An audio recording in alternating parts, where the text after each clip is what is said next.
Beleza, gente. Então, bom dia a todos. A gente vai continuar os assuntos aí que a gente está vendo de fenômenos de transportes.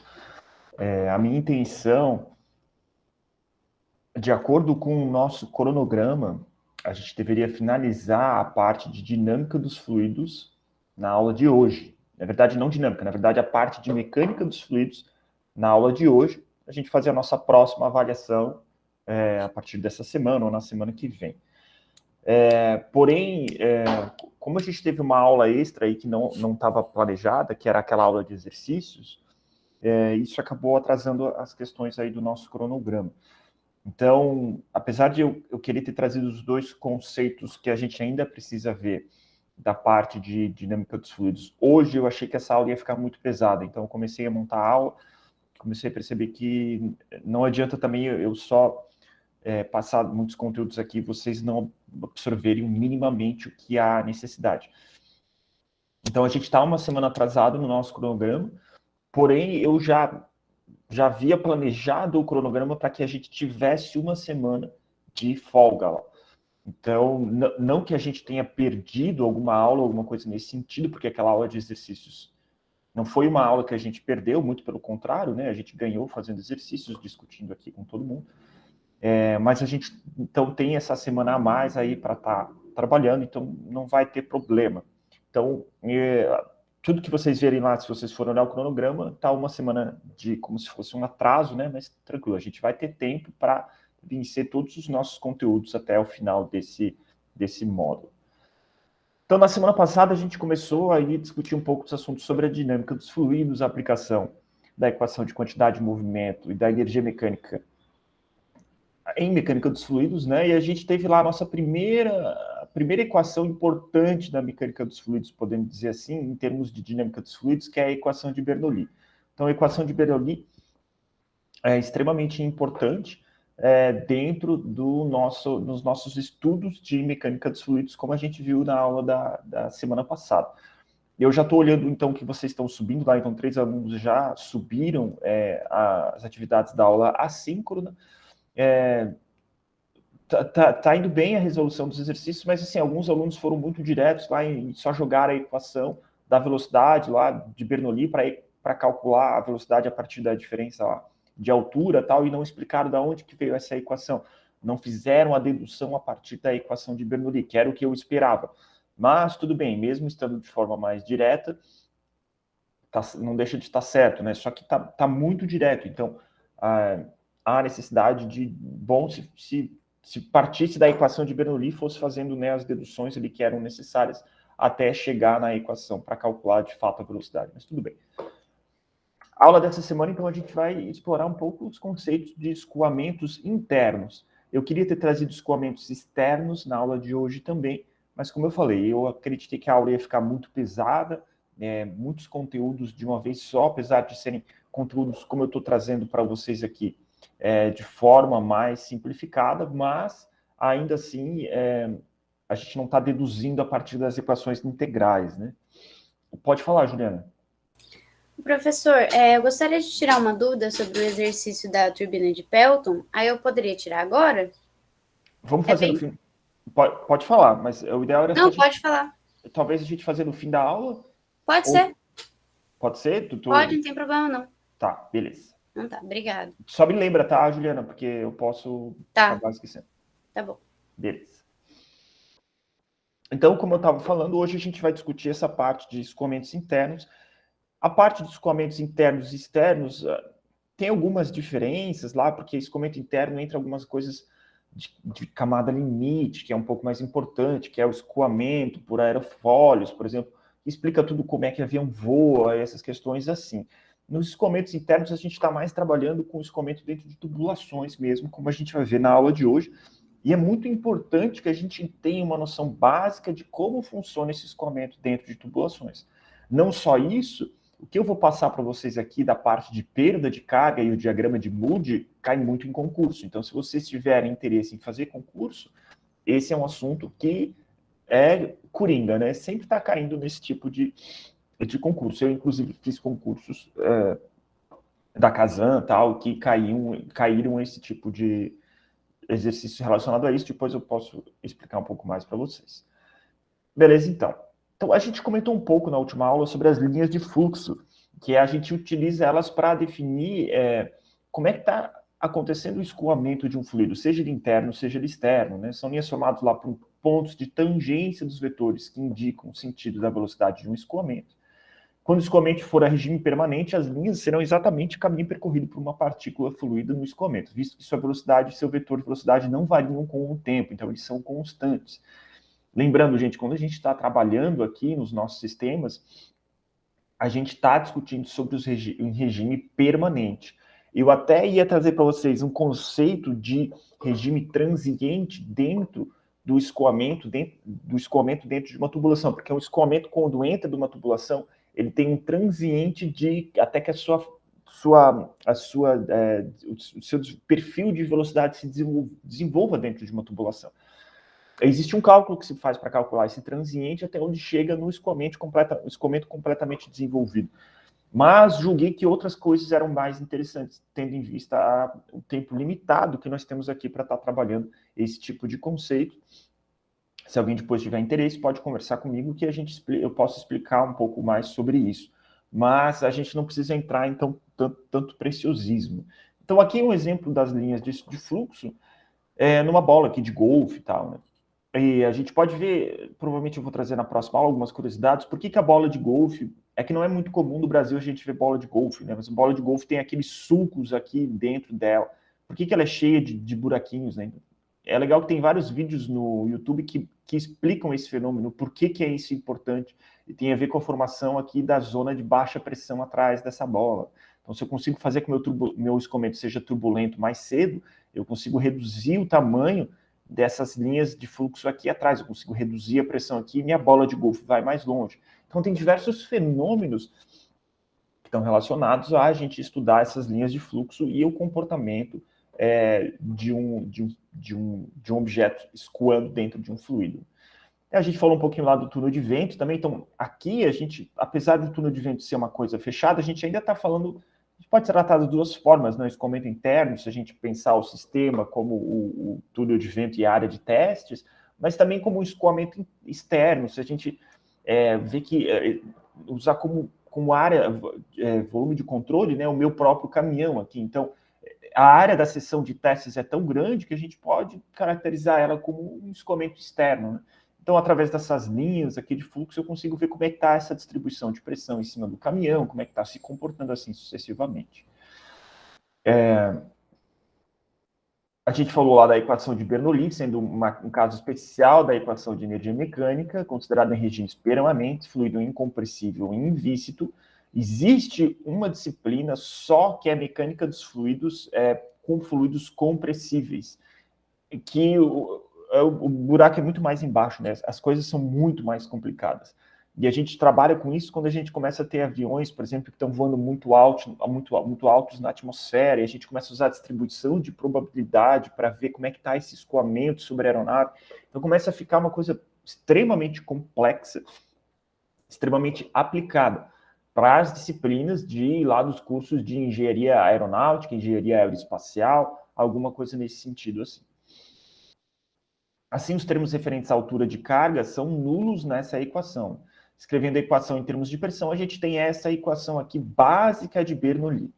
E é a partir dessa equação aqui que a gente fez aquele caso simplificado para utilizar no meu tubo de Pitot.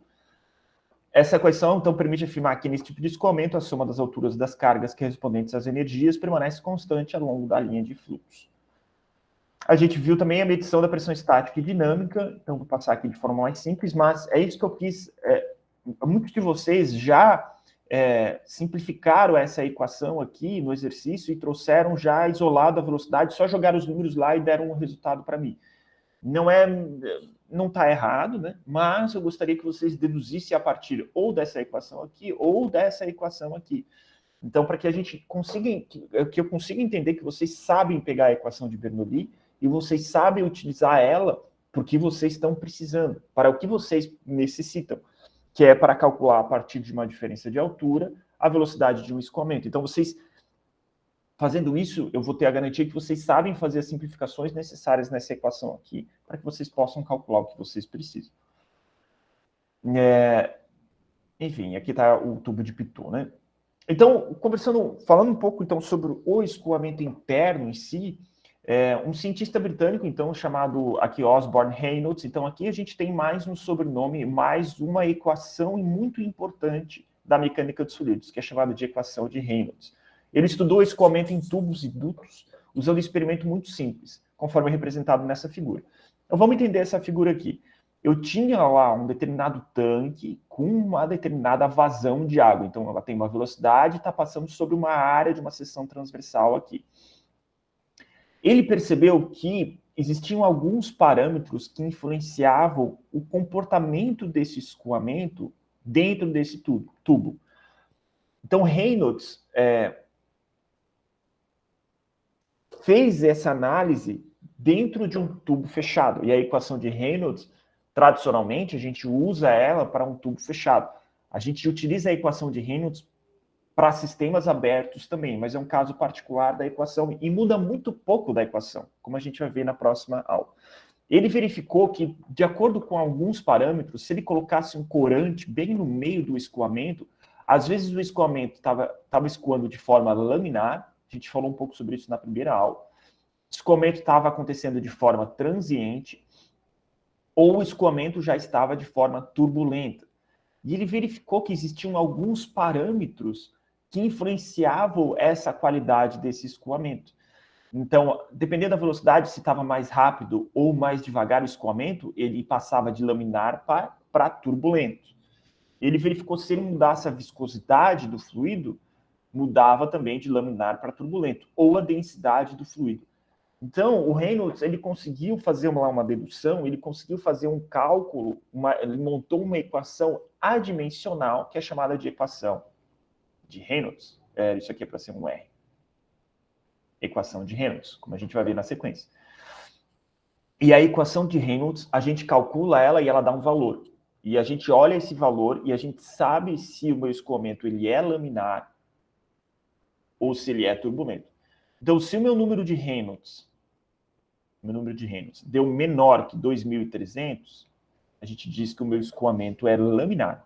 Se meu número de Reynolds deu maior do que lá, um valor um pouquinho mais alto que esse aqui, isso aqui varia um pouco, tá, gente? Mas a gente pode colocar ali, a gente já vai ver no próximo slide, tem os dados um pouco mais abertos, mas maior do que 2.300, o meu escoamento é turbulento.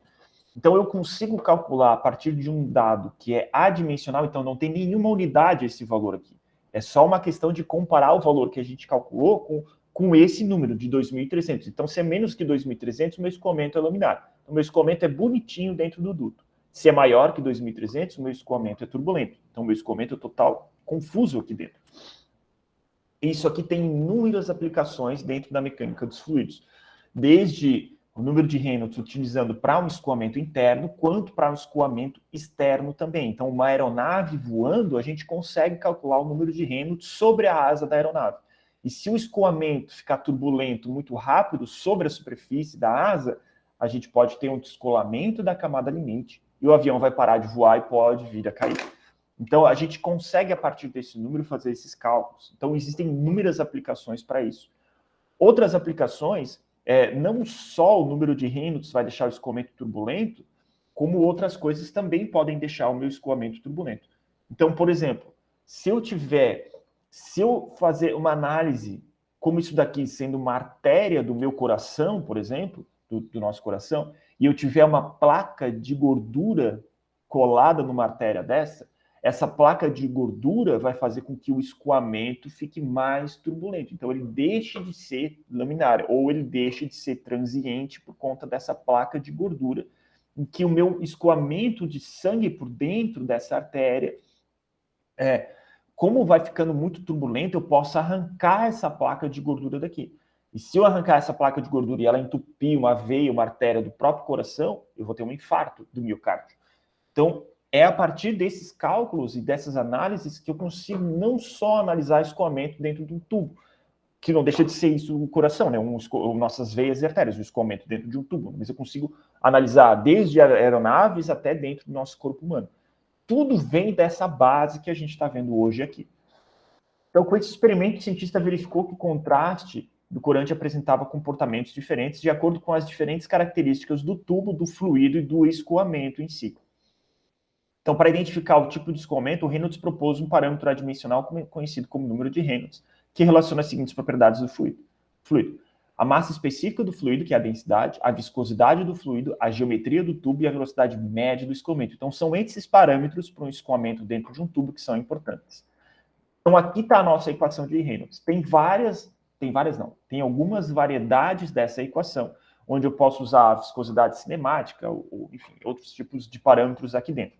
Mas, para a nossa disciplina, a gente vai utilizar essa equação aqui, pelo menos para escoamento interno, onde R é o número de Reynolds, a densidade, né, ρ é a massa específica, V é a velocidade, D é o diâmetro e μ é a viscosidade do meu fluido. Através desse número de Reynolds, então, posso determinar se o escoamento é laminar, transiente ou turbulento. É claro que esses parâmetros que eu vou utilizar, que é o número de 2.300, deixa eu puxar aqui. Se o escoamento for menor do que 2.100 a 2.300, a gente diz que o meu escoamento é laminar. Então, todas as lâminas de fluido, elas estão comportadas acontecendo o escoamento dentro de um duto, né? Se o escoamento vai ser turbulento, a partir de Reynolds acima de 4.000. Então, minhas lâminas de fluido começam a ter interseção dentro do meu duto. Ah, professor, isso aqui quer dizer que é sempre assim? É esse valor exato? Não, esse é um valor geral que a gente utiliza para a gente fazer as nossas análises. Então, em termos didáticos, em termos dos nossos livros didáticos, o livro do Fox, ou os outros livros muito clássicos da utilização de mecânica dos fluidos, eles trazem esses valores. A gente não precisa levar isso assim, para a nossa disciplina, a gente vai levar isso como regra. Então, valores menores do que 2.100, 2.300 é laminar. Acima de 4.000 é turbulento. Mas eu consigo, em condições de laboratório, então eu consigo lá pegar um túnel de vento, eu consigo fazer uma análise se eu tiver um sistema completamente estável, no qual eu tenho lá o túnel de vento, ele tem um filtro na entrada que ele faz com que o escoamento tenha uma melhor qualidade. Então eu consigo fazer com que o meu escoamento seja laminar em número de Reynolds até 50.000, por exemplo. Mas isso em condições muito, muito específicas de laboratório. Então, a gente está falando de pesquisa de ponta, uma coisa que não é trazida nos livros clássicos, que é os livros que a gente está utilizando como base para montar as aulas e para montar essa disciplina aqui. Então, para esses tipos de análises que a gente vai fazer de exercício, então considerem os números que estão aqui. Eu não sei se vocês conhecem um canal no YouTube que chama-se Smarter Every Day. Eu não sei se alguém já viu algum vídeo desse cara, é muito legal, é um canal muito didático, e ele traz lá um vídeo sobre escoamento laminar, laminar flow, né? E ele faz toda uma análise lá do escoamento laminar e, assim, tem algumas coisas lá que ele chama de escoamento laminar que eu fiz alguns cálculos em relação ao que ele passou lá e eu vi que o escoamento dele não é bem laminar. Se calcular o número de Reynolds, é claro que fazendo algumas aproximações, porque eu não tenho todos os dados que estavam naquele vídeo, por exemplo. Mas o escoamento lá estava em torno de 30.000, 40.000 número de Reynolds. Então, via de regra, isso não é um escoamento laminar. Só vai ser um escoamento laminar se eu colocar as minhas condições de contorno que especificam que um escoamento com número de Reynolds em 30.000 é laminar, porque em via de regra ele não é. E quando a gente fala de escoamento turbulento, a gente pensa, número de Reynolds de 4.000. Não, a gente consegue chegar aqui em número de Reynolds muito grande, 100.000, 200.000 número de Reynolds. Então é um escoamento completamente caótico. E eu não consigo fazer os cálculos desse tipo de comportamento de escoamento de uma maneira muito simples. É por isso que hoje em dia a computação ajudou. Mas quando o meu escoamento fica muito caótico, é difícil para eu fazer a análise dos sistemas na mão, os cálculos na mão. Beleza. Todo mundo entendeu isso, gente? Número de Reynolds. Quem tem dúvida, agora é hora de se manifestar em relação ao número de Reynolds. Porque agora a gente vai pegar uma outra parte, que é a perda de carga.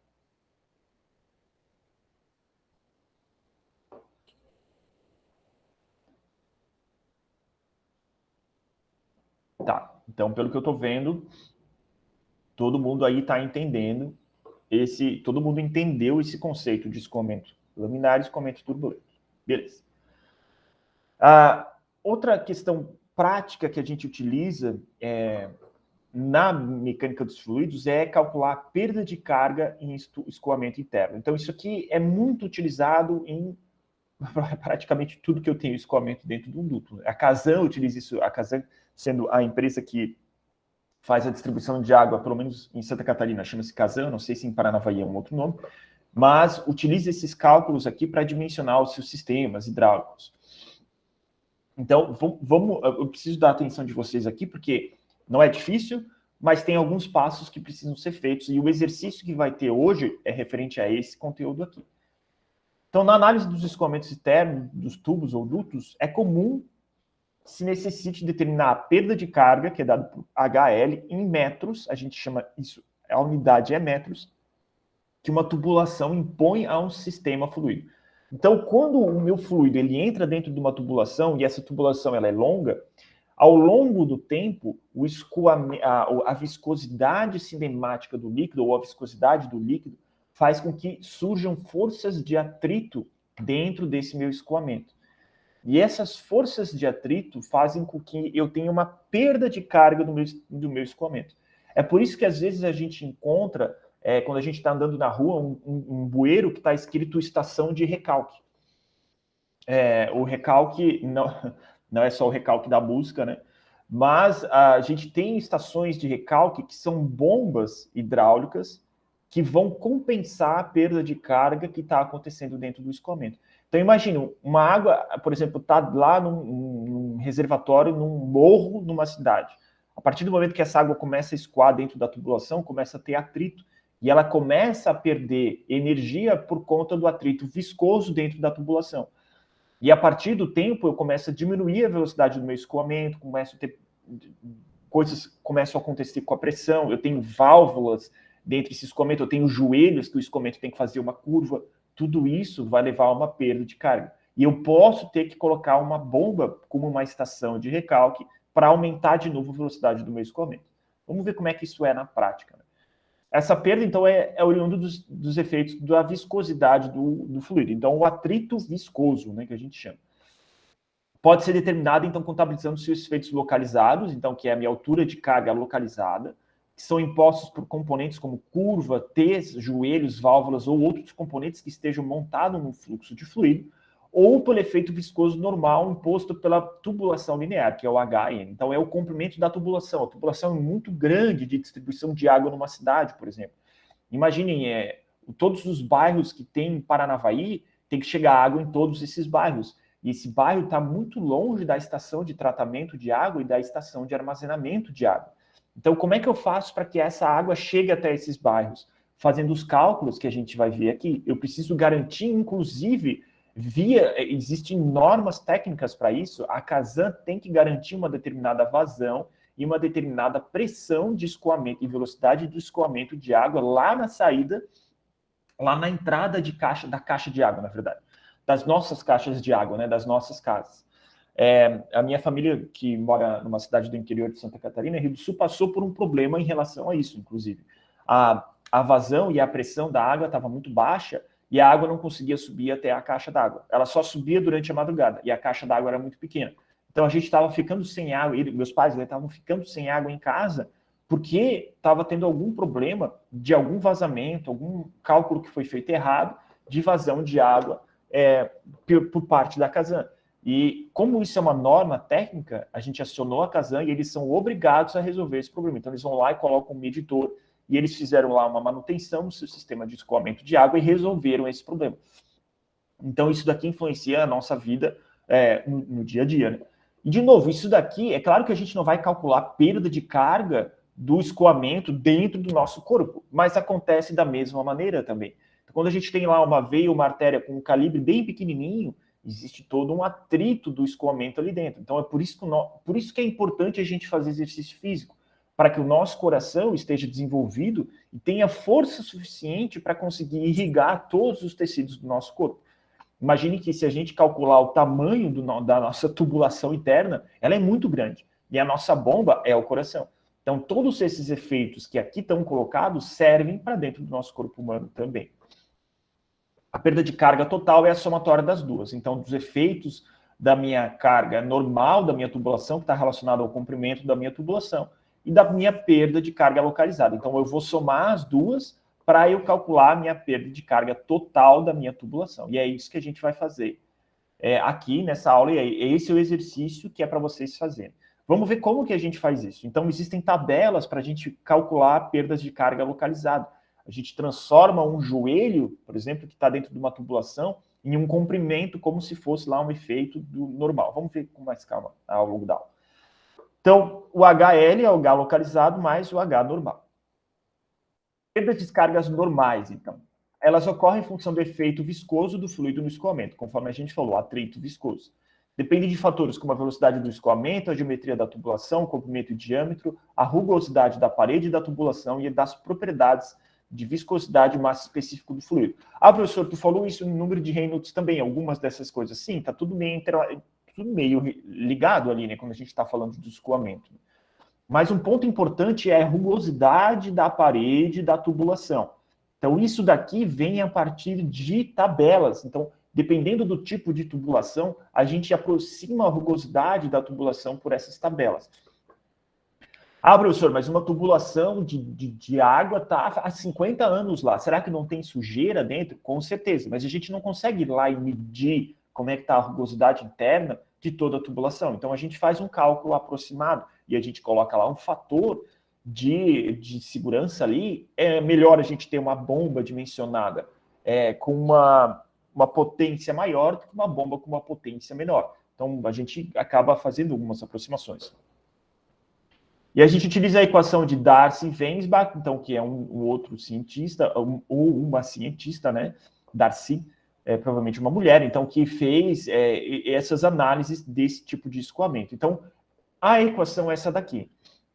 Então, o meu H normal vai depender do meu comprimento da tubulação, da velocidade média do meu escoamento, então é uma velocidade média, e aqui entra aquilo que eu falei para vocês antes. Então, se eu tiver lá uma tubulação grande, eu tenho uma parte transiente do meu escoamento, mas a gente vai calcular a minha parte em regime permanente. É por isso que a velocidade é média do escoamento. Eu tenho o diâmetro da minha tubulação, a gravidade, e F é o fator de atrito. A gente já vai ver como é que a gente acha os fatores de atrito que são utilizados tanto para essa equação quanto para a próxima equação. O fator de atrito é um parâmetro adimensional que depende do número de Reynolds. Então, aqui já entra o que a gente viu na aula passada, na parte passada ali, né? E a rugosidade relativa do meu tubo. A rugosidade relativa é uma relação entre a rugosidade aparente, que é o meu E, que representa um fator característico da rugosidade da parede e do diâmetro do tubo. Então, a gente calcula a rugosidade relativa a partir da minha rugosidade aparente. E a rugosidade aparente é tabelada. E tem relação com o meu diâmetro da tubulação também. Então, a partir da rugosidade aparente, a gente calcula uma rugosidade relativa, a gente calcula o número de Reynolds daquele meu escoamento, e a gente joga isso dentro de uma tabela para daí calcular, para daí achar nessa tabela o meu fator de atrito. Isso quando o escoamento é turbulento. Quando o escoamento é laminar, é um pouquinho diferente. A rugosidade aparente é tabelada, como eu acabei de falar. Então, aqui na nossa disciplina e nos nossos exercícios, a gente vai usar essa tabela aqui. Então, essa aqui é a tabela de rugosidade aparente. E, tradicionalmente, a gente vai tender a usar isso no sistema métrico, né, em milímetros. Então, de novo, é um fator lá que ele é dado em metros, né? Porque o diâmetro a gente vai colocar em metros na equação, mas aqui nem... aqui está trazendo... em milímetros, né? Mas, enfim, vamos ver como é que a gente faz o cálculo disso aqui. A gente pode usar na nossa equação direto esse valor aqui. A gente não precisa fazer mudança em relação às unidades. Porém, quando vocês jogarem na equação, verifiquem se ali está dizendo que é milímetros, se vocês vão jogar os valores de diâmetro em milímetros ou em metros. Então, porque a gente tem aqui gravidade, aqui ele já diz, né? O meu diâmetro a gente tem que colocar ali em milímetros. Então, o fator de atrito é aquele lá da tabela, é aquele valor que está ali na tabela. Por mais que esteja escrito milímetros, a gente pode jogar ele direto. O fator de atrito é determinado através do diagrama de Moody. Então, o meu F vai vir do diagrama. Então, a partir, como eu falei, relembrando, né? A partir da rugosidade aparente, a gente vai calcular a rugosidade relativa. e a gente vai calcular o número de Reynolds. Com esses dois parâmetros, a gente vai jogar isso no diagrama de Moody, que fornece o fator de atrito na ordenada y da esquerda a partir do número de Reynolds, que é na abscissa do x, e da rugosidade relativa, que é a ordenada y da direita. Esse aqui é o diagrama de Moody. Existem várias versões desse diagrama e eu trouxe aqui o mais didático para nós. Então, como é que funciona? Dependendo do tipo de tubulação que a gente tem, a gente vai calcular lá a nossa rugosidade. Então, a gente vai pegar a rugosidade relativa, a rugosidade aparente da tabela e vai calcular a rugosidade relativa. Vai dar um valor entre esses valores aqui, ó, de 0,05 até 0,00001 ali.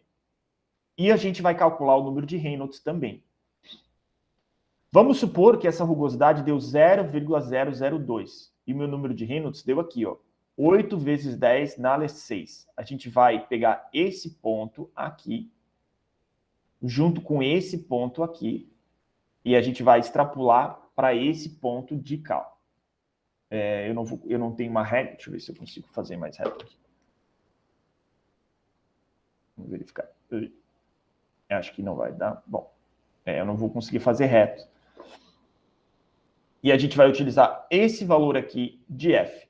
Ah, professor, deu entre 0,02 e 0,0025. Deu quase 0,025. Então, usa um F ali de 0,024 ou 0,023. Vocês podem justificar isso. Então, de acordo com o diagrama de Moody, fazendo a interpolação dos valores aqui, então, achando o ponto de interseção das duas retas, da rugosidade relativa com o número de Reynolds, eu consigo achar um fator de atrito de tanto.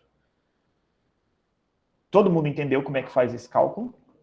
Como é que adquire as informações do diagrama de Moody?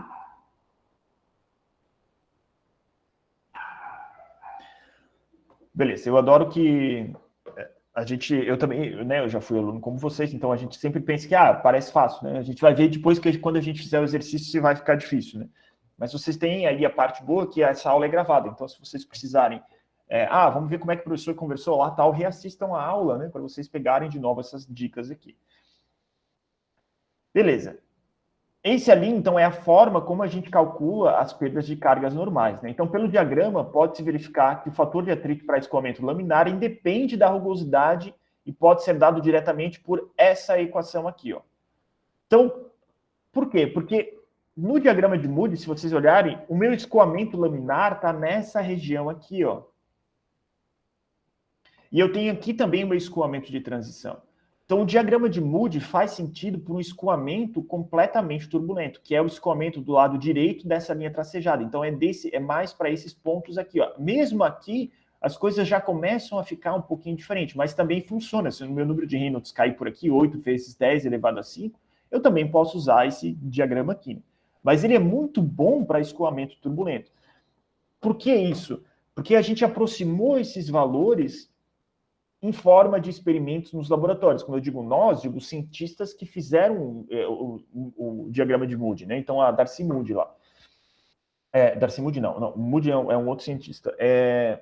Então, eles fizeram essas análises numa bancada de trabalho, experimentalmente, e levantaram essa tabela aqui. E todo mundo usa essa tabela. Desde a Kazan, desde empresas que desenvolvem tubulações, desde tudo. Todo mundo usa o diagrama de Moody. Porque é muito fácil, as aproximações são muito boas e a gente não precisa. Imagina se a gente fosse obter todos esses valores aqui de forma analítica, calculando na mão. É muito difícil? Não, vamos usar o diagrama. E se o meu escoamento der laminar, eu não preciso nem usar o diagrama, vou utilizar direto essa equação aqui. Então, meu fator de atrito F é 64 sobre o meu número de Reynolds. Então, se o meu número de Reynolds é menor do que 2100. Então, notem que o que primeiro a gente precisa fazer antes de sair olhando tabela é calcular o número de Reynolds. Justamente porque, como eu falei para vocês, é o número de Reynolds que vai me dar a informação de como que esse escoamento está se comportando dentro da tubulação. Então, apareceu um exercício, primeira coisa, calcular o número de Reynolds. O escoamento deu laminar, o escoamento deu turbulento, eu já sei o que eu vou utilizar no diagrama de Moody. Vou partir daí. Depois eu vou olhar questões de rugosidade e tudo mais. Além disso, para regime identificado na figura como plenamente turbulento, o fator de atrito não depende de Reynolds, mas apenas da rugosidade relativa. Então, se a gente pega lá, aqui, eu tenho um número de Reynolds já muito, muito alto, né? Então, aqui minhas linhas já são bastante lineares, ó. Então, se o meu número de Reynolds deu, por exemplo, aqui eu falei 8 elevado a 6, aqui, então 8 elevado a 7, todas as minhas linhas aqui, então o que vai depender é a minha rugosidade, porque se eu pegar uma linha aqui, então, por exemplo, 2 elevado a 7, qualquer coisa nesse sentido, 2 elevado a 7, ou 8 elevado a 7, ou 8 elevado a 8, tanto faz, o meu regime aqui já está linear. Então, o meu número de Reynolds muito alto, ele já não influencia tanto no cálculo. É claro que é importante para a gente pegar esses dados, então, nessa região aqui, é mais influente, mas quando ele está muito turbulento, com valores de Reynolds muito elevados, o número de Reynolds não influencia tanto. Então, a rugosidade é mais importante do que o número de Reynolds. Professor, como é que a gente soube isso? De novo, isso foi levantado de forma experimental. Beleza. Todo mundo entendeu as perdas de cargas normais distribuídas ao longo de um comprimento?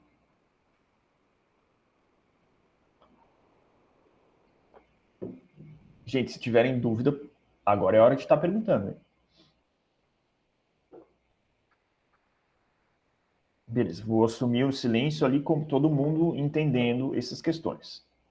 E como é que são as perdas de carga localizada? Então, se a gente tem lá uma tubulação que traz, mesmo dentro da nossa casa, ou distribuindo a água ao longo da nossa cidade, a gente tem perdas de carga localizada, porque a gente tem lá curvas, então tem o escoamento, não é um cano reto que vem lá, da onde tem a água, lá em cima do morro ou em cima de uma caixa d'água, vem um cano reto direto até a nossa casa, que daí sobe para a caixa d'água. Não, tem diversas curvas que são feitas, tem diversas válvulas que são colocadas. E como é que isso vai dar perda de carga? Como é que isso vai influenciar o escoamento? A gente consegue calcular isso também.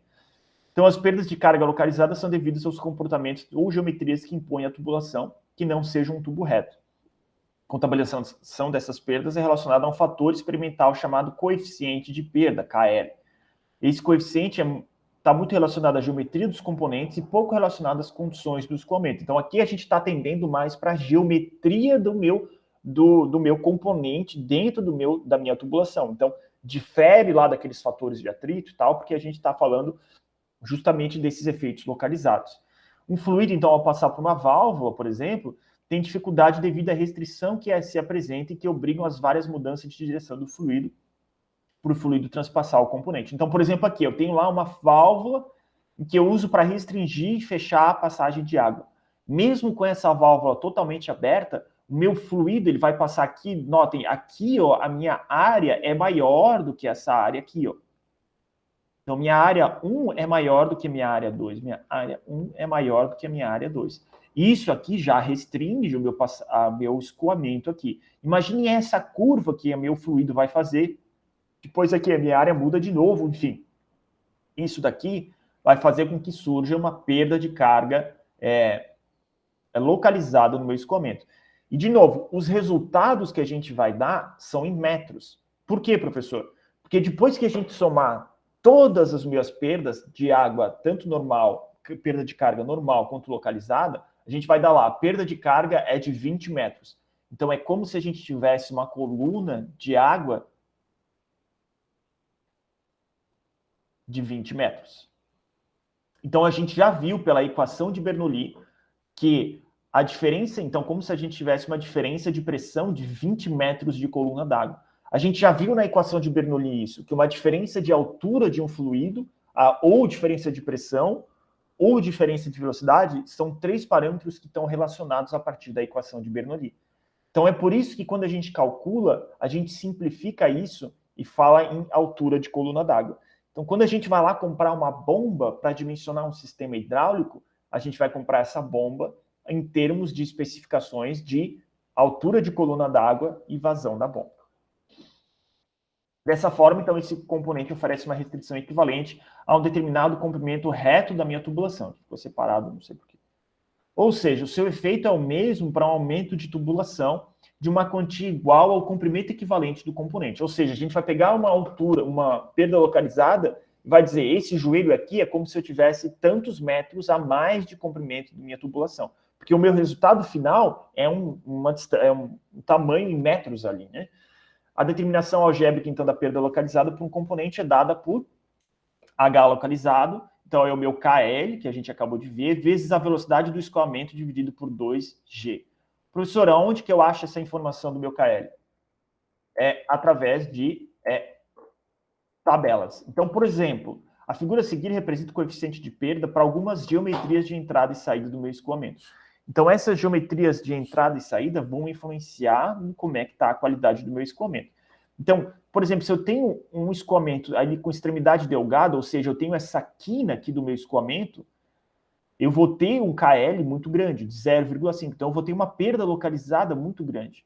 Se o meu escoamento de entrada for mais arredondado, eu tenho um KL muito menor, porque o meu escoamento é mais suave aqui. A gente consegue ver isso, a gente consegue medir isso em laboratório.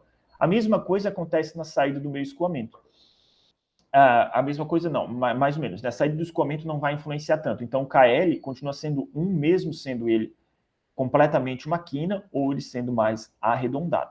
Então, na saída, o KL não influencia tanto. Mas na entrada da tubulação, na entrada do meu escoamento, sim, porque é justamente aquilo que eu falei, né? Então, tem todo um desenvolvimento do escoamento aqui, de um regime transiente para um regime permanente, e isso vai ocasionar uma perda de carga.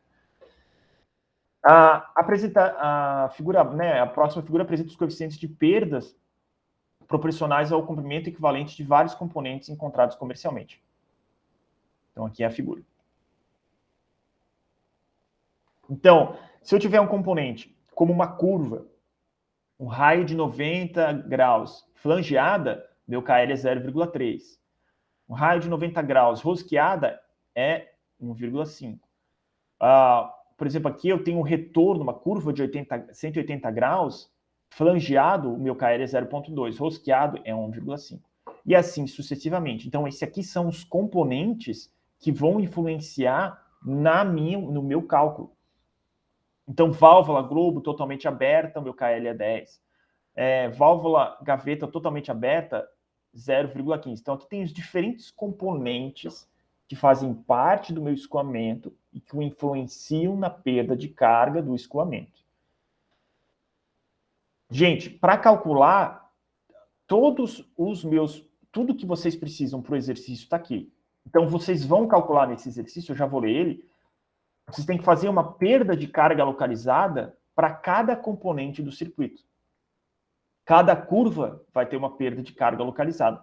É claro, se a minha velocidade do escoamento é a mesma, vocês podem colocar tudo em função dos meus diferentes KLs ali, isolar os fatores e somar as minhas perdas localizadas. Uma perda de carga total também tem que ser calculada a partir disso aqui, como a gente viu. Então, vocês nesse exercício vão calcular Reynolds, vão ver se o escoamento ele é laminar ou turbulento, se vocês vão precisar usar o diagrama de Moody ou não, e vocês vão calcular também a perda de carga normal desse escoamento aqui. Então, o exercício vou ler aqui para vocês. O esquema da figura representa uma tubulação de ferro galvanizado. Então, ferro galvanizado já é a primeira informação que vocês vão pegar lá na tabela, vão pegar o E desse ferro galvanizado, que escoa água a uma vazão volumétrica de 0,045 metros cúbicos por minuto. Considere que a massa específica da água é 999 kg por metro cúbico e a viscosidade é 1,12 vezes 10 na menos 3 newton vezes segundo por metro quadrado. A torneira está completamente aberta, essa torneira 2 aqui, e a pressão é a pressão atmosférica. Então, não há necessidade de a gente utilizar a pressão atmosférica aqui para fazer esses cálculos, vamos esquecer essa parte. Calcule qual é a perda de carga normal e localizada e também a perda de carga total do meu sistema.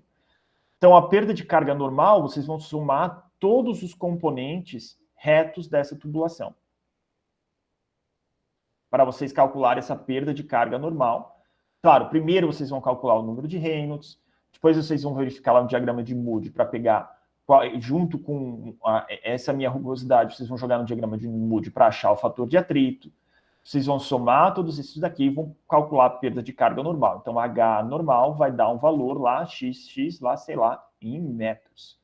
E depois vocês vão calcular a perda de carga localizada. Então, você tem curva a 90 graus com raio normal rosqueada. Então, essa daqui são as mesmas curvas. Então, lá tem o meu K dessas curvas que vocês vão utilizar a partir da tabela para calcular a perda de carga localizada. tem uma válvula globo totalmente aberta e uma válvula de gaveta totalmente aberta. Então, vocês vão pegar todos esses fatores e vão somar e vão calcular um H localizado. E depois vocês vão somar esses resultados aqui, vão ter qual que é a minha perda total de carga desse sistema aqui. Então, lembrando, vai dar... Aqui também ele deu o diâmetro, né? 19 milímetros. Então, vocês vão calcular qual que é essa... Então, vai dar um resultado em metros, como eu falei, é como se fosse equivalente lá a um tubo muito, muito alto, né? Vai estar lá o H que vocês vão calcular. Dúvida, gente?